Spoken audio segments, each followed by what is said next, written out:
Elden Ring is still a few months away, and many people are taking this time to revisit Demon Souls, Dark Souls, Bloodborne, and Sekiro. But before the Soulsborne series, From Software released a large catalog of hardcore dungeon crawlers that laid the groundwork for what the Soulsborne series would ultimately become, such as the Kingsfield series, Shadow Tower and Shadow Tower Abyss, and Eternal Ring. While From Software has made plenty of other games in the past, such as Evergrace and Armored Core, its collection of atmospheric first-person dungeon crawlers are often considered to be the progenitors of the Soulsborne games. These old-school gems have seen a resurgence in recent years thanks to FromSoft's rising popularity, which is great for die-hard Souls fans like myself who want to see where it all began. Only trouble is, most of these games are hard to play these days, so to help curious players who want to delve into FromSoft's legacy catalog, I'll go over the best ways to play all of From's classic first-person dungeon crawlers in 2021. Before we begin, a quick note about emulation. Many of the games in this video are only playable via emulation and/or modding. This is a legal gray area, and I want to be clear that I am not advocating for piracy. If you're curious about the legality of emulation, you should definitely check out Neryl's video, Emulation, the Law and You, where the hobby ends and the crime begins. It's probably the best breakdown of the emulation scene's legal limbo I've ever come across. That being said, many of these games are no longer in print, or were never officially released in English in the first place. In fact, only 2 of the 9 games that I'll be covering in this video, good lord, are available for legal purchase in the US at the time of recording. That leaves emulation as the only way to play the majority of these titles. Anyway, with that disclaimer out of the way, let's get on with the rest of the video. It's probably best to start with where it all began, the Kingsfield series. Talking about the Kingsfield series can be confusing since some of the games were never released outside of Japan. Because of that, different games have different numbering based on where they were released. Kinda like how Final Fantasy VI used to be Final Fantasy III in the US, so Kingsfield 1 was never localized in English. Kingsfield 2 was localized in English, but it was titled Kingsfield in the US. Subsequently, Kingsfield 3 in Japan is Kingsfield 2 in the US. And then, while Kingsfield 4 released as such in Japan, it was retitled as Kingsfield the Ancient City in the US. So to keep things simple, I'll be using the Japanese numbering, but we'll make sure to note where the titles differ if necessary. It's also worth mentioning that the Kingsfield series, while connected in terms of gameplay, design philosophy, and many aesthetic choices, they are not all narratively connected. The Kingsfield series consists essentially of 3 groups of games. There's the original Kingsfield trilogy on PS1, the standalone Kingsfield 4, The Ancient City on PS2, and 2 spin-off titles, Kingsfield Additional and Kingsfield Additional 2 on the PSP. Each of these groups of titles has its own self-contained storyline, but they're all connected by their gameplay, themes, and general atmosphere. The first 3 games in the Kingsfield series deal with the Kingdom of Verdite, a land engulfed in a metaphysical war between 2 dragons, Seath and Gyra. And yes, this is where Dark Souls' Seath the Scaleless gets his name. Oh, and Gyra is totally Calamite, but I'm not the first person to point that out. Now, many people consider these to be From Software's first draft of what would ultimately become the Soulsborne games, and I definitely agree with that. You can see it in the atmosphere, in much of the level design, and even some of the story elements from Kingsfield make it directly into Dark Souls, albeit usually just as a wink and a nod for longtime fans. That said, they're still very different, in that all the games in the series utilize a first-person perspective. This is especially interesting for the first 3 games in the series, considering they were all on the PlayStation 1, and they definitely look like they were on the PlayStation 1. I'm not gonna lie, Kingsfield 1, 2, and 3 look rough. And if you go back and read old reviews from at the time, a lot of people thought they looked kinda janky even back then. Another thing that you should be aware of is that these games are slow. While much of From Software's patented difficulty is present in the Kingsfield games, actually in all these games that we're going to be talking about today, much of the difficulty comes from the technical limitations of the time. Movement speed is slow, combat is slow and clunky, and the control scheme is really confusing. Since the original PS1 controller lacked analog sticks, you have to control your character with the D-pad and strafe or look up and down with the L and R buttons. It's fine, but woefully inelegant on all 3 of these games. Models, textures, and animation look pretty rough, even when compared to other games from that era. Personally, I think other PS1 games like Mega Man Legends, Vagrant Story, or even stuff like Crash Bandicoot hold up relatively okay nowadays, but the Kingsfield series just kinda doesn't. That said, despite that sounding pretty negative, there's actually a real core of brilliance in all of the Kingsfield games. So I don't want to set you off thinking that these are bad games. They are absolutely worth your time, especially if you want to see where it all began. The original Kingsfield is a surprisingly deep experience, even to this day, despite it being 27 years old at this point. Players take the role of the Prince of Verdite, John Alfred Forrester, who must delve into the depths of the ancient royal graveyard. It's a pretty straightforward dungeon crawler where you explore labyrinthian floors, searching for keys, portals, and stronger loot as you plunge ever deeper into the royal graveyard. However, its free-roaming movement and real-time action were still relatively novel for the dungeon crawler RPG subgenre, which normally used grid-based movement and turn-based combat, especially on consoles at the time. It's also notable for being one of the first PlayStation 1 games ever released. That means it's also one of the first PlayStation 1 games to use a first-person perspective and to feature a fully 3D world with 3D characters and objects to interact with. That said, as I kind of alluded to earlier, the original Kingsfield is going to be the roughest gameplay experience of any game I cover in this video. To be fair, From's first attempt at a first-person dungeon crawler on PS1 is impressive given the circumstances, but it's ultimately held back by the PS1's technical limitations that leave the world feeling bland, and by an anachronistic control scheme that was clunky even at the time of release. The thing is, since this game was never released outside of Japan, English-speaking players will need to play on an emulator using a patched ISO. That's actually something of a blessing in disguise, since many PS1 emulators let you remap the controls, and you can play with a modern controller, so you can put the movement on the joysticks like you would a modern first-person game. However, there is another way to play Kingsfield 1, aside from playing the original release. In the year 2000, From Software released The Sword of Moonlight, Kingsfield making tool for the PC. Think of it like a RPG Maker or even the Elder Scrolls modding tools, but specifically for making Kingsfield games yourself. The release included a full remake of the original Kingsfield in the Sword of Moonlight engine, with updated visuals and gameplay tweaks to show off what the engine can do. Granted, the Sword of Moonlight version is now a 21-year-old game, and it looks like one, but it is a better option than the original if you can't stomach the primitive PS1 visuals or its control scheme. Sword of Moonlight was only released in Japanese, of course, but an English patch does exist. Unfortunately, it can be a chore to get up and running on modern PCs, and it's only available on Windows, but it's worth considering nonetheless. The next game in the series is Kingsfield 2, or as we know it in the US, Kingsfield. At first glance, Kingsfield 2 might look strikingly similar to the first, and it kinda is in many ways. Kingsfield 2 features the same gameplay systems as the original release, albeit with some refinements. However, the one major difference is that Kingsfield 2 ambitiously takes place on a single large island known as Melanat. Players have lots of freedom in how they explore the island, and the map slowly opens up in a Metroidvania style, with keys, items, and loot scattered throughout Melanat's many areas. The story also adds some interesting wrinkles to the events of the first game that I won't spoil here for people who are interested, but it's pretty neat actually. That said, many of my issues with the first Kingsfield are present here, and actually the open Metroidvania-ish level design, while very interesting and personally something I like quite a bit, can lead to lots of wandering around, and since this one is so open-ended, it can get especially confusing. I still think it's worth playing, and I think it's a much better game than the first Kingsfield, but it has its caveats. As for how to play, the only ways to play Kingsfield 2 today are with the PS1 disc. You can play it on a PS1, a PlayStation 2, or any backwards compatible PlayStation 3s, or you can play it on an emulator, and in this case, again, I would say to go with the emulator. While PS1 emulators let you smooth out some of the rough graphics from games of that era, Kingsfield 2 actually runs pretty good and much better than the first game, but it's the ability to remap the controls that makes this the preferred way to play for me, and it's super helpful if you can't stand the default setup. Then we come to the last Kingsfield release on the PlayStation 1, Kingsfield 3, or Kingsfield 2 in the US. Kingsfield 3 further refines the gameplay and narrative presentation of the previous games and offers its own approach to exploring the world, setting players loose in the entire kingdom of Verdite. However, it's not really a true open world. The overall structure and pacing is more akin to a classic Zelda game, with different dungeons and castles dotting the landscape that must be tackled in a specific order. So it's actually a much more linear game than Kingsfield 2.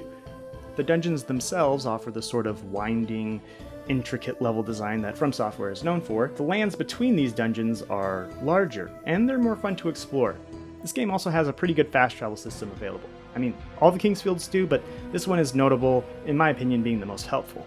Unfortunately, the PS1 couldn't quite handle those larger environments, so the game actually runs slower than Kingsfield 2. and that limitation is hard locked into the game. You can't actually speed up Kingsfield 3 using an emulator. That said, many Kingsfield fans consider this to be the best in the series. Personally, as far as the original trilogy is concerned, I do prefer Kingsfield 2's level design, but I absolutely agree that 3 is the most playable of the PS1 Kingsfield releases in terms of the core gameplay experience. As far as how to play this game, I once again recommend using an emulator, so that you can, of course, remap the controls and, if you want, reduce some of the PS1 texture wobble, but you're not going to get a lot of extra performance out of this because of those hard-locked limitations. If we're going chronologically, then Kingsfield 4, The Ancient City, would be next. Kingsfield 4, also known as Kingsfield The Ancient City in the US, was released in North America almost 5 years after Kingsfield 3, and in that time, From Software had taken a break from the series to make the first Shadow Tower game and Eternal Ring, both of which we'll talk about in a bit. Kingsfield 4 is technically a standalone story with very few ties to the original PS3 trilogy's lore, so you don't need to have played the other games in the series to get what's going on here. And that's actually kind of a good thing, at least I think so, because Kingsfield 4 is my favorite in the Kingsfield series, and is my overall favorite of the pre-Souls From Software games. Frankly, I think it's really the only Kingsfield that is truly worth playing today. I know that's blasphemy to some Kingsfield fans out there, but I just think that Kingsfield 4 is the perfect crystallization of the previous 3 games' gameplay philosophy. It also incorporates a lot of the ideas that the studio tried with Shadow Tower and Eternal Ring, such as weapon durability, higher magic viability, and smart use of silence to punctuate the atmosphere in certain places. Kingsfield 4 also mixes and matches the level design ethos of each previous entry of the Kingsfield series, as well as the first Shadow Tower game, to create what are arguably some of the best levels to From Software's name. Let's put it this way, it's the only game on this list to truly burn its world layout into my mind the same way that games like Dark Souls and Metroid Prime did. And I would seriously put it up there with those 2 games as a standout in non-linear world design. This game is simply just a joy to navigate. And that's a great thing because at its core, Kingsfield 4 is an exploration game first, and one of the best ones I've ever played at that. The combat is still slow, the movement speed is even slower in many regards, and sure, it will take some time to grok the controls and learn the rhythm of the combat, but once you do, Kingsfield 4 engrosses you in a highly immersive experience with excellent level design, phenomenal music, absolutely inspired art direction. Frankly, I think it has some of the best atmosphere of any game on this list, and any FromSoft game. I'll put it up there with Dark Souls, Bloodborne, all of them. So with that glowing recommendation out of the way, let's talk about how to play this game. You can, if you want, play it on the original PS2 hardware, but snagging a copy of this game, and really any of the games on this list, in physical form, is going to be pretty expensive. Personally, I would once again recommend you use an emulator, because if there's one major setback to playing this game, while some actions are mapped to the PS2's thumbsticks, it's way easier to play this game if you customize the control scheme. So yes, you absolutely should play Kingsfield 4 and use an emulator to do so. Let's wrap up the Kingsfield section by briefly going over Kingsfield Additional and Kingsfield Additional 2. These games are quite a bit different than their home console counterparts. For starters, both games utilize a traditional DRPG setup. If you don't know what that is, check the link up in the corner right now. But for a quick overview, there's a single menu-based town where you shop, rest, and take quests from NPCs, and the rest of the time you're just in the dungeons, which this time around are grid-based, and you move tile by tile. Kingsfield Additional's dungeons aren't nearly as engrossing as the fully rendered 3D environments of the other 4 Kingsfield games, but some of the layouts are really clever, and there's plenty of puzzles and stuff to discover, though I actually found walking around to be kind of boring, even more so than the slow, tedious movement of the last 4 games, and that's because they're just not visually interesting. While the hand-painted art is really very good, everything in the dungeons is visually static. I mean, you wouldn't even know you were walking down a long hallway if it wasn't for the flicker effect as the wall sprites move towards you and the footstep sound effects that play with every step. Even minimal or pseudo 3D movement akin to games like Darkspire, Etrian Odyssey, or Shining the Holy Ark, all of which use grid-based, orthogonally locked movement system, would have added a lot to the atmosphere the Kingsfield Additional games try to create. That said, combat is kind of interesting. The Kingsfield Additional games utilize random encounters, and you fight one-on-one with enemies, using a pseudo-action battle system where you must time your blocks and attacks against the enemy's actions. It's actually a really neat system, albeit a bit shallow, especially in the early hours, but battles seem to be much more dynamic and interesting as time goes on. Honestly, I think it'd be cool to try using this sort of battle system in other dungeon crawlers, especially if you want to go for something that is a little bit more dynamic rather than menu-driven and strategic. In terms of story, I actually don't really know very much about the story of the Kingsfield Additional games because these games were Japanese-only releases on the PlayStation Portable that were never localized in English. Unfortunately, there aren't many English guides out there either, which makes going through this game quite the challenge if you don't speak Japanese. However, YouTuber Vel Darkwater has Let's Plays of both Kingsfield Additional 1 and a currently in progress Kingsfield Additional 2 series that may help you get through them despite the language barrier. But the bottom line is, I would really only recommend these to the most hardcore Kingsfield fans or traditional grid-based dungeon crawler fans with an insatiable curiosity to see what these games are all about. For everyone else, you can skip them. The Kingsfield series is often cited as the direct influence to the Soulsborne series, but in my opinion, it's the Shadow Tower games that are even more deserving of that title. While admittedly in some ways a spiritual spin-off of the first three Kingsfield games, Shadow Tower is closer in atmosphere, gameplay mechanics, and overall challenge to Dark Souls, Demon Souls, and the like. They're also much darker than the Kingsfield series, but the Shadow Tower games are actually even more bleak, dour, and austere than the Souls games. The Shadow Tower games cast you as nobodies in hostile worlds. You're not the chosen hero like in Kingsfield or even most Soulsborne titles. The endings of these games, if you can call them that, don't even really offer any sort of emotional payoff to your quest other than, hey, you made it to the end, good for you. That's in contrast to Kingsfield endings, which are almost all happy and heroic, and the player character triumphantly slays the final boss and restores peace to the kingdom. Spoilers, I guess.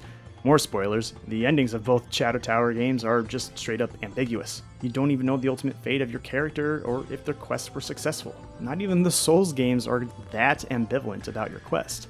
Now that narrative approach will probably turn off some folks, especially if you're into these games for the depth of its lore and its settings. The Shadow Tower series just doesn't really have that. However, I should stress that there's still plenty of story in the Shadow Tower games. It's just that they emphasize the small encounters with NPCs and your journey through these hellish dungeons rather than lore, plots, etc., and they do so very well. Now, in terms of gameplay, they're a little bit faster than Kingsfield and, like I said, a lot harder. So even though the gameplay might look similar, the way it comes together really feels a lot different. The original Shadow Tower released in North America in 1999 for the PS1 and was From Software's follow-up to the Kingsfield 3. Well, sort of. In reality, Shadow Tower merely takes cues from the Kingsfield franchise. It has a similar camera perspective, character movement, combat flow, dangerous, trap-heavy environments, etc., but instead of a sprawling medieval epic, Shadow Tower is about as straightforward as a dungeon crawler can be. It's challenging, dark, like literally speaking, you can only see a few feet ahead of you if you don't have a torch out, and in every new room are creepy monsters, shambling undead, and brutal traps that will kill you instantaneously, even if you're decked out in endgame gear. There's also no background music in this game, or in Shadow Tower Abyss, so the only sounds you hear are your own footsteps, and the shuffling of whatever the hell is lingering out there in the darkness. In many ways, Shadow Tower feels more like a medieval survival horror game than a high fantasy RPG, but there's plenty of depth in its role-playing systems, make no mistake. Back in the day, critics were upset that From Software favored a classic dungeon crawler approach instead of further refining the open-world exploration of Kingsfield 2 and 3, but honestly, Shadow Tower's regions are still really fun to explore, and filled with secrets, shortcuts, loot. They're just a lot deadlier than the Kingsfield games. Personally, Shadow Tower is my favorite FromSoft PS1 era game. But you shouldn't skip Kingsfield. Despite the similarities, they're very, very different experiences. The stuff I enjoy about Shadow Tower is very different from what I like about Kingsfield. That said, despite it being my favorite, it's actually one of the ones I have the hardest time just full-on recommending to everyone because Shadow Tower is so weird. One thing I haven't touched on yet is that basically everything in Shadow Tower breaks. All of your weapons break, and you're constantly at risk of losing. It's kind of like Breath of the Wild, turned up to 11 and way, way meaner. You could absolutely end up soft-locking yourself because you save at a wrong time with not enough equipment and have no way of continuing forward. That's not a super likely scenario, but it's not a 0% chance of it happening either. So you really can get stuck. That's not going to be for everyone, and while I realize that, I can't help but just think that this is one of From Software's best games and just a really great dungeon crawler in general. So if that sounds like something you're into, definitely pick this one up. And as luck would have it, Shadow Tower is one of the easiest games featured in this video to get a hold of today. It's available digitally from the PlayStation Store, and you can play it on the PlayStation 3, the PSP, or the PS Vita. That's how I played it. And I used the Vita's PS1 button remapping feature to put the character movement on the Vita's thumbsticks for a more comfortable playthrough. It's also one of the few PS1 games that actually looks just fine if you play it using the Vita's full screen display option. The original PS1 disc is also an option, and it can be played on PlayStation 1, PlayStation 2, and PlayStation 3, or you can go the emulation route if that's more your thing. But personally, I prefer the comfort, convenience, and portability of playing it on the Vita. Next is Shadow Tower Abyss, the sole sequel to the original Shadow Tower, even though it doesn't really have anything to do with the first game's story, or even its setting. Honestly, they're really just connected in name, gameplay, and general tone. In this game, you are a nameless adventurer trying to find a magical spear locked somewhere in a strange organic structure known as the Tower. The spear is said to grant the wish of anyone who wields it, and that's pretty much all the setup you get. And while plenty of stuff happens to you on your quest, you won't be swept up in a whimsical tale of heroism, but just like the previous Shadow Tower game, Shadow Tower Abyss's real draw is its gameplay. The hardcore dungeon crawling returns here, and it doubles down on many of the survival horror aspects. It also features an eclectic setting that melds modern-day military gear, ancient jungle ruins, sci-fi horror, and medieval fantasy elements. It's a lot, but surprisingly, it works, and really punctuates the unique alien atmosphere that this game evokes. Normally, in a dungeon crawler, each floor would get darker, scarier. The stone hallways would give way to caves and caverns, and ultimately some sort of otherworldly ruins or hellish realms. But in Shadow Tower Abyss, you start in dark mines and slowly work your way through insectoid hive structures, underwater ruins, prehistoric waterfalls, and winding, Geiger-esque pathways built by interstellar intelligences that are beyond human comprehension. Yeah, this game's art direction is awesome. The mix of tribal, sci-fi, and modern-day elements are a refreshing, sometimes unsettling, change from the castles, forests, and caves that From Software's other dungeon crawler games and Soulsborne games normally take place in. Though minor spoilers, there's still some of those castles and stone hallways, especially if you stick it out to the end, but the rest of the game is tonally and visually very different from the rest of From Software's catalog. And honestly, chances are you will beat this game. Shadow Tower Abyss is by far the most playable of FromSoft's pre-Souls dungeon crawlers. Combat is more dynamic, with different attacks mapped to different buttons. And depending on what weapon you're using and whether it's effective against an enemy, you can sever the limbs or even decapitate them, which changes their combat behavior. Oh, and there's guns. There are like lots of guns. It's not really a first-person shooter, I definitely wouldn't call it that, and you'll end up relying on melee and magic a lot more, if for no other reason than to reserve ammo, because some of these guns are way overpowered, but yeah, there's guns. I mean, wait a minute, there's dinosaurs, aliens, giant insects, grenade launchers, longbows. Is this a Turok game? I am Turok!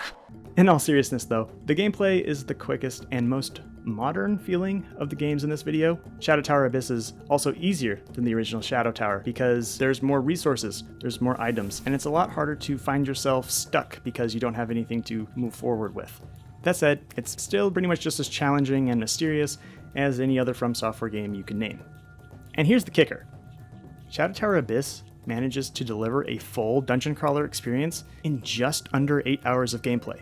And if you rush through and skip the optional areas, you could roll credits in probably 6 or 7 hours or less. I mean, sure, I kind of wish this game was longer, but there's something to be said for a game that nails its scope and pacing so well and manages to feel like a fully fledged dungeon crawler in a fraction of the time that most games in this genre take to beat. Honestly, as much as I think that Kingsfield 4 is probably the best overall game on this list, and that the original Shadow Tower is From's purest dungeon crawler to date, Shadow Tower Abyss is the game that I would recommend you play first. As long as you have the means to do so, that is. Shadow Tower Abyss is another one of these games that was never officially released outside of Japan. There is an unofficial English translation available that you can play using a PlayStation 2 emulator, but playing it physically is going to be quite the challenge. Thankfully, you won't have to mess with the controls very much in this one because Shadow Tower Abyss includes multiple control schemes, including one that finally maps movement to the thumbsticks and your attacks to the shoulder buttons that will feel familiar to any Soulsborne fan.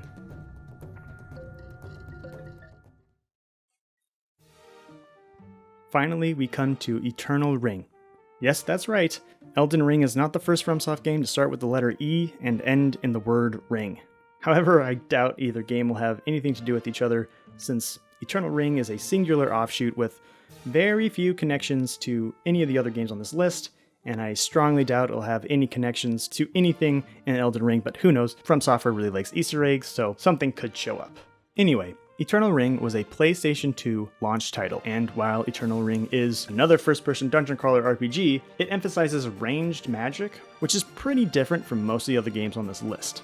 In fact, melee combat in Eternal Ring is more of a last resort and isn't always viable. It's also different from other games on this list in terms of its story presentation. With Eternal Ring, From Software went for a more cinematic approach that is not that different from other PS2 era RPGs that rely on a lot of voice acting and cutscenes. The player character, Kane Morgan, is a magician sent to the Island of No Return to find the Eternal Ring. Kane meets numerous NPCs and battles all manner of fantasy baddies, stalking the island's caves, dungeons, and wildernesses, and the areas range from cramped hallways to open fields that you'll progress through fairly linearly. If I sound unenthusiastic in that description, it's because this game is, well, pretty generic, all things considered. It's a rote fantasy adventure that lacks much of the atmosphere the Kingsfield and Shadow Tower games are so beloved for, and it presents its story in a cinematic style with plenty of voice dialogue and cutscenes, almost all of which is atrociously voice acted. The combat, movement, and level design are much faster, and at times feel even arcadey. I mean, that's not to say that this is an action game or anything. There's still minimal handholding and plenty of challenging moments, but I don't know, it just has a very different tone than other From Software dungeon crawlers. But Eternal Ring does have one unique wrinkle that gives it its own identity, and that's the ring system. Instead of armor and weapons, you'll craft, customize, and equip multiple elemental rings that boost Kane's stats and unlock his magical abilities. The ring system is interesting and by far the game's most unique selling point, providing you plenty of ways to customize your character build each playthrough. But it's also Eternal Ring's only real innovation to speak of. Honestly, this game isn't bad, but I also don't think it's great, and I don't think it's a good example of the greatness From Software's other dungeon crawlers achieved, nor does it allude to what the studio would create just a few years later with Demon's Souls, Dark Souls, and Bloodborne. So, you might be wondering, if Eternal Ring is middling at best, why did I include it on this list? Well, because it's by far the easiest game in this video to pick up and play on modern consoles. It's available right now digitally on the PlayStation 4 and PlayStation 5 through PSN for just $15. Again, I want to emphasize that Eternal Ring isn't bad. In fact, I'm sure plenty of people love it and consider it one of the gems in From Software's old school releases. There's probably some people who may be telling me that I'm completely wrong down in the comments below. And that's okay. It doesn't appeal to my tastes, and frankly, I don't think it sticks the landing, but for anyone averse to emulation or lacking in old consoles, Eternal Ring might be your best shot at experiencing From Software's first-person dungeon crawler legacy. Before I wrap up, I want to address one question. Honestly, I probably should have talked about it at the beginning of the video, but I'm doing it here now, so whatever. And that's, are these games really still worth playing in 2021? Well, let's put it this way. They're old games, most of which were considered clunky, slow, and idiosyncratic even at the time of release. And the further back you go, the more anachronisms you'll have to deal with. But just because a video game is old, or clunky, or slow, doesn't mean it's bad. Some of these games are definitely more successful and more fun to play than the others, but each hints at what From Software would eventually achieve with the Soulsborne games in some way. And the influence of these games goes beyond just the Souls franchise. One could argue that the strides in non-linear 3D level design, first-person camera controls on console, even if they're not the most comfortable, and the atmospheric storytelling approaches from Made with the Kingsfield games and its other dungeon crawlers paved the way for games like Metroid Prime and Vagrant Story. And they helped keep what is otherwise a niche subgenre of RPGs that is normally played on PC alive and well on consoles during the PS1 and PS2 generations. And now, we're seeing a wave of indie games inspired not just by Dark Souls, but Kingsfield and Shadow Tower as well. And Shadow Tower in particular has been a major influence on my own dungeon crawler game that is currently in development. I also wouldn't have made this video if I thought that these old From Software games were bad or not worth your time. So yeah, I think you should play these games, even Eternal Ring if you really want to. I mean, besides, there's like, what, 5 months until Elden Ring comes out, and you can beat every game on this list in like 10 to 20 hours, sometimes even less than that, so you have plenty of time to try a few of these old school classics out. Whew, okay, that was a long one. Thank you so much for watching. Honestly, I could talk about these games forever, and I probably left out a lot. In fact, I know that I left out a lot of information about all these games, but I wanted to cover them all in one video.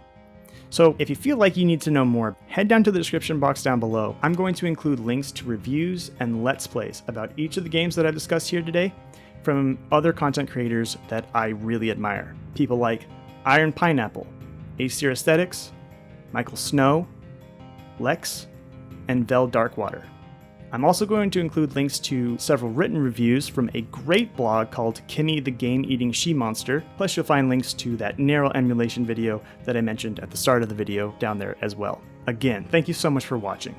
I really do hope you give these excellent games a shot, and if you do, let me know down in the comments below, or hit me up on Twitter or on Discord. And if you'd like to hear more of my thoughts on dungeon crawlers, RPGs, Metroidvania games, or you want to follow the development progress of my own first-person dungeon crawler game, please check out the rest of the stuff on my channel and subscribe if you haven't already. I'll be back soon with more videos. Thanks again for your support, and I'll see you all in the next upload.